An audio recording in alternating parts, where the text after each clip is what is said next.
आप सभी का स्वागत है आपके अपने YouTube channel Gyandeep India channel पर। और जैसे कि हमने बताया था आपके लिए हम जल्दी ही नई वीडियो लेकर आने वाले हैं। तो आज हम लेकर आ रहे हैं आपके लिए क्या, हिंदी साहित्य का काल विभाजन। क्या लेकर आए हैं? हिंदी साहित्य का काल विभाजन। कि हिंदी साहित्य को कितने कालों में बांटा गया है और किस तरह से बांटा गया है। तो सबसे देखेंगे कि हमारा जो हिंदी साहित्य है उसको हम दो भागों में बांटा है। कौन कौन से बांटा है? पद्य और गद्य। कौन कौन से बांटा है? पद्य और गद्य। पद्य को हम काव्य भी कहते हैं, ठीक है। अब देखेंगे हम कि काव्य को कितने कालों में बांटा गया है। ठीक है, काव्य साहित्य को कितने कालों में बांटा गया है। तो काव्य साहित्य को 4 कालों में बांटा गया है।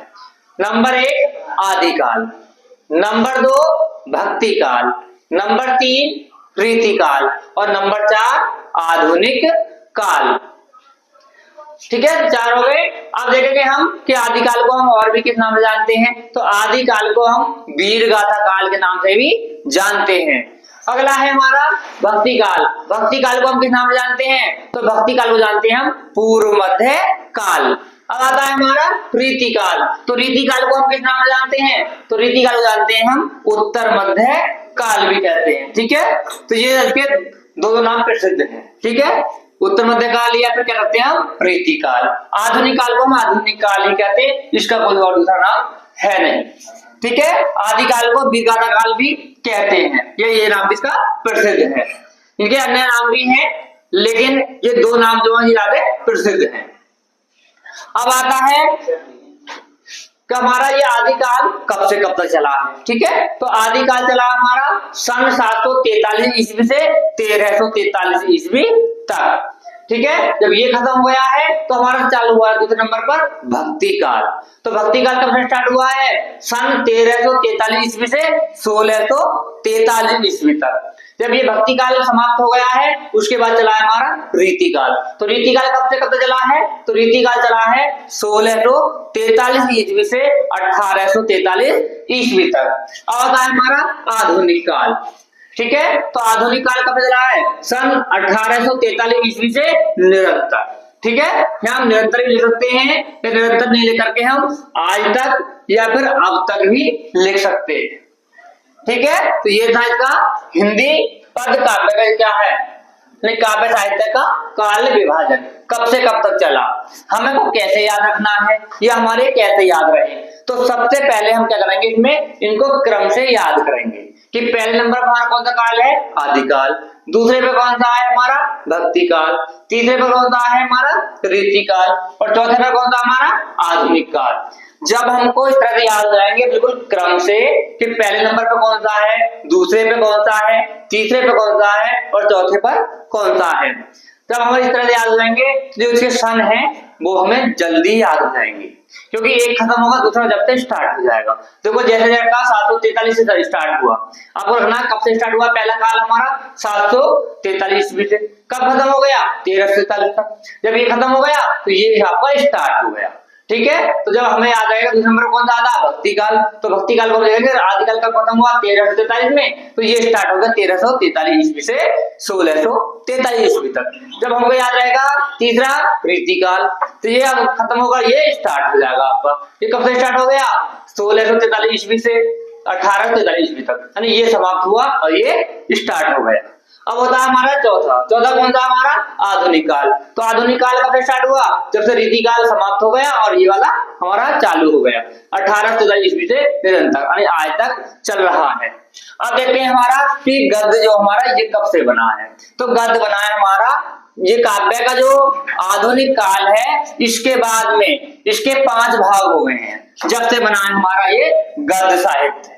ठीक है, तो गद्य साहित्य को कितने कालों में बांटा गया है? युगों में बांटा गया है इसमें। तो 5 भागों में बांटा गया है। नंबर 1 भारतेंदु। कौन सा नंबर 1 पर? भारतेंदु युग। नंबर 2 पर द्विवेदी युग। नंबर 3 पर छायावादी युग। और नंबर 4 छायावादोत्तर युग। और नंबर 5 हमारा नई कविता युग। ठीक है, तो ये आधुनिक काल के 5 भाग हो गए हैं। इसलिए आधुनिक काल में आपको कुछ नहीं पूछा जाएगा, वो इस तरह पूछेगा भारतेंदु युग कब से कब तक चला, या फिर द्विवेदी युग कब से कब तक चला, या छायावादी युग कब से कब तक चला। तो इस तरह से हमारा यहाँ से बना है हमारा गद्य, कहाँ से, आधुनिक काल से। तो पहला हमारा भारतेंदु युग, तो भारतेंदु युग कब से कब तक चला, तो ये सन 1868 ईस्वी से 1900 ईस्वी तक चला। कब तक चला, 1868 से 1900 ईस्वी तक। द्विवेदी युग हमारा 1900 से 1922 ईस्वी तक। जिस तरह से वो चले हैं इस तरह से ही ये चले हैं, मतलब एक समाप्त हो गया दूसरा स्टार्ट हो गया हमारा। तो 1900 से 1922 ईस्वी तक। और छायावादी युग 1922 से 1938 ईस्वी तक। लेकिन इसमें थोड़ा सा आपको डाउट रहेगा, कभी कभी ऑप्शन में वो आ जाता है यहाँ 1919 ईस्वी तक, ठीक है, 1919 से ये स्टार्ट हो गया पहले ही। कहीं ऑप्शन आता है 1922 तो कहीं आता है 1919, तो इसके दोनों ही ऑप्शन सही होंगे, ठीक है। तो यात्रा आपको 1919 आएगा इसमें, 1919 से स्टार्ट हो गया 1938 तक। लेकिन कहीं कहीं ऑप्शन में 1922 भी आ जाता, तो इसीलिए इसके दोनों ऑप्शन आपको सही ध्यान रखने हैं।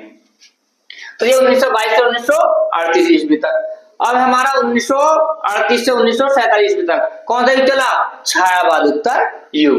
अब फिर हमारा नई कविता युग, तो नई कविता युग कब से चला, 1947 ईस्वी से निरंतर, या आज तक लिख सकते हैं या फिर अब तक, वो निरंतर चल रहा है अभी, ठीक है। तो इस तरह से आपको याद रखने हैं।